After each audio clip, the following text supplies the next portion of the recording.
ሰላም ሰላም ተወዳጆች እንደምን አላችሁ? የጌታ የኢየሱስ ክርስቶስ ጸጋና ሰላም ይብዛላችሁ። ዛሬ ደግሞ በፊታችሁ የቀረብኩት በሊቀ ሊቃውንት ስሙር አላምረው ዙሪያ ነው። ሊቀ ሊቃውንት ስሙር አላምረው ስለ ድንግል ማርያም ትንሣኤ ሊያስተምሩ ፈልገው የተናገሩት ሐሳብ አለ እና ያ ምንድነው? ሊወቅሱት የፈለጉት አንድ ቤተ እምነት አለ። ተሐድሷውያንም ወይም ፕሮቴስታንታውያንን ሊሆን ይችላል። ያልተጻፈውን ሞቷን አምነው ያልተጻፈውን ትንሣኤዋን አንቀበልም ይላሉ። ሁለቱም ምንድነው ልዩነቱ? ሁለቱም እኮ አልተጻፈም። ሞተች የሚል አልተጻፈም፣ ተነሳች የሚል አልተጻፈም። እነሱ ግን ያልተጻፈውን ሞቷን አምነው ያልተጻፈውን ትንሣኤዋን አንቀበልም ይላሉና መጽሐፍ ቅዱሳዊ ግንዛቤ የላቸውም ለማለት ነው። እንግዲህ ይህንን አይነት ማብራሪያ የሰጡት። ስለዚህ እስቲ ወደ ማብራሪያቸው እንመለስና ከዛ በኋላ እንደ እግዚአብሔር ቃል የሆነውን እውነት ደግሞ አብረን ከኔ ጋራ እንመለከታለን። ቪዲዮውን ተከታተሉ፣ ተባረኩ። እሺ፣ ድንግል ማርያም በሐዲስ ኪዳን ሞተች ተነሳች የሚል የለም። እውነት ሐሰት ደገምኩት። እሺ አለ የሚል አለ፣ ሞታ ተነስታለች የሚል አለ ወይስ የለም? ግራ ገባችሁ? በቃ እወቁት። ድንግል ማርያም ተወለደችም የሚል የለም፣ ሞተችም የሚል የለም፣ ተነሳችም የሚል የለም። ብልጦች ግን ተመልከቱ ምን ይላረጋሉ? ሞታ ተነሳች ስንል እንዴ መጽሐፍ ቅዱስ ላይ የት አለ ይሉናል። ተመልከቱ፣ ሞታ ተነሳች ስንል መጽሐፍ ቅዱስ ላይ የለም ይሉናል። መጽሐፍ ሐዲስ ኪዳን ላይ የለም። ምን ላይ የለም? በደንብ ለማለት የፈለኩት እንዲገባችሁ ፈልጋለሁ። ሞታ ተነሳች ብላ የኢትዮጵያ ኦርቶዶክስ ተዋሕዶ ቤተክርስቲያንና ካቶሊኮቹም የኢስተር ኦርቶዶክሶች ሌሎቹም ይህን ሲያከብሩ በሐዲስ ኪዳን ድንግል ማርያም ሞተች ተነሳች የሚል የለም እስኪ ያሳዩን ይሉናል። ተነሳች የሚል የለም፣ ተነሳች የሚል የለም ነው የሚሉት። ልብ በሉ፣ ተነሳች የሚል የለም ይሉናል። ሞቷን ግን ታምናላችሁ ሆይ ብላችሁ ስጠይቋቸው እሱማ ሰው አይደለች ይሏችኋል። እሺ ሞተች የሚል ከመጽሐፍ ቅዱስ አምጡልን ስትሏቸው የለም። ተመልከቱ፣ በመጽሐፍ ቅዱስ ያልተጻፈ ሞቷን አምነው፣ በደንብ ይግባችሁ፣ በመጽሐፍ በሐዲስ ኪዳን ያልተጻፈ ሞቷን አምነው ያልተጻፈውን ሞቷን አምነው ያልተጻፈውን ትንሣኤዋን ግን አንቀበልም ይላሉ። ሁለቱስ ምንድነው ልዩነቱ? ሁለቱም እኮ አልተጻፈም። ሞተች የሚል አልተጻፈም፣ ተነሳች የሚል አልተጻፈም። በሐዲስ ኪዳን እዩት፣ በሐዲስ ኪዳን ነው እያልኳችሁ ያለሁት። በምን ኪዳን አልኳችሁ?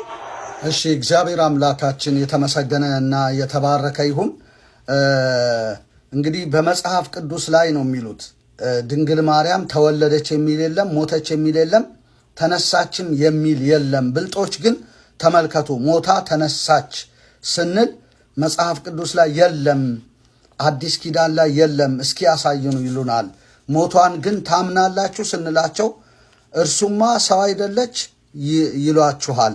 እሺ ሞተች የሚል ከመጽሐፍ ቅዱስ ላይ አምጡ ስትሏቸው የለም። በመጽሐፍ ቅዱስ በሐዲስ ኪዳን ያልተጻፈውን ሞቷን አምነው ያልተጻፈውን ትንሣኤዋን አንቀበልም ይላሉ።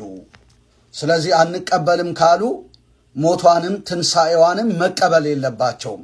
ያልተጻፈውን ሞቷን አምነው ያልተጻፈውን ትንሣኤዋን ተቀበሉ ስንላቸው አንቀበልም ይላሉ ብለው ለመውቀስ ሞክሯል። አንተ ልበለው፣ በፊትም ያው ጎልማሳ ስለሆነ አንተ ነው ምለውና ያሳስታል። ይሄ ሊቀ ሊቃውንት የሚለው ነገር አንቱ ልበል አንተ ልበል ያስብላልና ከዛ አኳያ ነው እንግዲህ እውነት ነው። እንግዲህ በመጽሐፍ ቅዱስ ላይ ሄደን ስንመለከት መጽሐፍ ቅዱስ እኮ ሁሉን እንዲዘግብ መጠበቅ የለብንም። ዮሐንስ ወንጌል ምዕራፍ 21 ቁጥር 25 ላይ ኢየሱስም ያደረገው ብዙ ሌላ ነገር ደግሞ አለ፣ ሁሉ በእያንዳንዱ ቢጻፍ ለተጻፉት መጽሐፍት ዓለም ራሱ ባልበቃቸው ይመስለኛል ብሎ ነው የሚዘግብልን።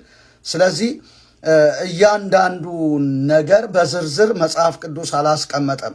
ቢያስቀምጥ መጽሐፍት ሁሉ ራሱ ባልበቃቸው ይመስለኛል።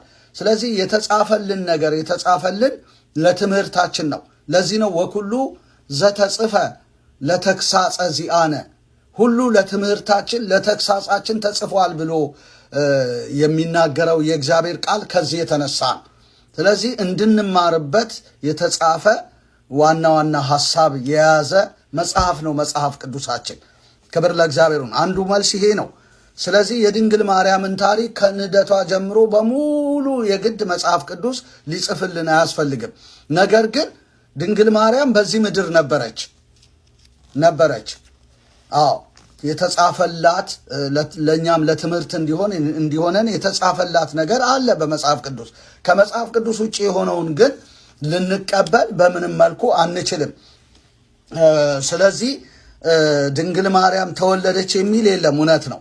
ሞተች የሚል የለም፣ እውነት ነው። ተነሳችም የሚል የለም። ስለዚህ የሌለ ነገር ልናምን አንችልም። ልክ ነው። ነገር ግን ሞቷን ግን ታምናላችሁ ስንላቸው እርሱማ ሰው አይደለችም ይሉናል። እና ያልተጻፈውን በሐዲስ ኪዳን በመጽሐፍ ቅዱስ በሐዲስ ኪዳን ያልተጻፈውን ሞቷን አምነው ያልተጻፈውን ትንሣኤዋን አንቀበልም ይላሉ። አዎ ስለዚህ ሞቷን ያመኑት እኮ ሰው መሆኗን ስላወቁ ነው። አዎ ትንሣኤ ግን እንደኛ ነው። ትንሣኤ ዘጉባኤ ጠብቃ የምትነሳው እንደ ልጇ ትንሣኤ ተነሳች ብለው ላያምኑ ይችላሉ። የመጽሐፍ ቅዱስ አማኞች የቃሉ አማኞች ስለሆኑ ተአምረ ማርያም የሚለውን ተረት ተከትለው አክብርዋ ለማርያም ከመ ትንሣኤ ወልዳ እንደ ልጇ ትንሣኤ አድርጋችሁ አክብሯት ብለህ ብትነግራቸው አይቀበሉም። አዎ ኢየሱስና እሷ እኮ ልዩነት አላቸው። ምንም እንኳን የኢየሱስ እናት ብትሆንም ኢየሱስ እንደተነሳው አልተነሳችም እኮ። አምላክ አይደለች። ኢየሱስ እኮ ሰው የሆነ አምላክ ነው። አዎ ሰው የሆነ አምላክ ነው። መካከለኛ ነው። አዎ በሰውና በእግዚአብሔር መካከለኛ አንድ አለ፣ እርሱም ሰው የሆነው ክርስቶስ ነው ብሎ ጢሞቴዎስ መጽሐፍ ላይ ይናገራል። ለዚህ ነው መካከለኛ የሆነው። ሰውም ነው አምላክም ነው። ከዚህ አኳያ ነው መካከለኛ የተባለው። በጢሞቴዎስ መጽሐፍ ይሄንን እናገኛለን። ጢሞቴዎስ ምዕራፍ 2 ቁጥር 5 ላይ አንድ እግዚአብሔር አለና በእግዚአብሔርና በሰው መካከል ያለው መካከለኛ ደግሞ አንድ አለ፣ እርሱም ሰው የሆነ ክርስቶስ ኢየሱስ ነው፣ ራሱንም ለሁሉ ቤዛ ሰጠ ይላል። እና መካከለኛ የተባለው ከዚህ የተነሳ ነው። ሰውም ነው አምላክም ነው። አዎ እሷ ግን መካከለኛ አይደለችም። ሰውነት ነው፣ እንደኛ ሰውነት ነው ያላት እንጂ አምላክነት የላትም። አዎ አምላክነት የላትም። ከዚህ የተነሳ መካከለኛ ልንላት አንችልም። ከአንዱ ከኢየሱስ ውጪ መካከለኛ የተባለ የለም። ስለዚህ ሰው ናት፣ እንደ ሰው በልታለች፣ ጠጥታለች፣ እንደ ሰው ኖራለች። ገሊላዊት ናት እና እንደ ሰው ከኖረች እንደ ሰው ትሞታለች ማለት ነው። ነገር ግን ተነሳች የሚለው ጋር ነው ከኦርቶዶክስ ጋር ያለው ግጭት። እንደ ልጇ ትንሣኤ ብለው ነው እንደው የሚናገሩት።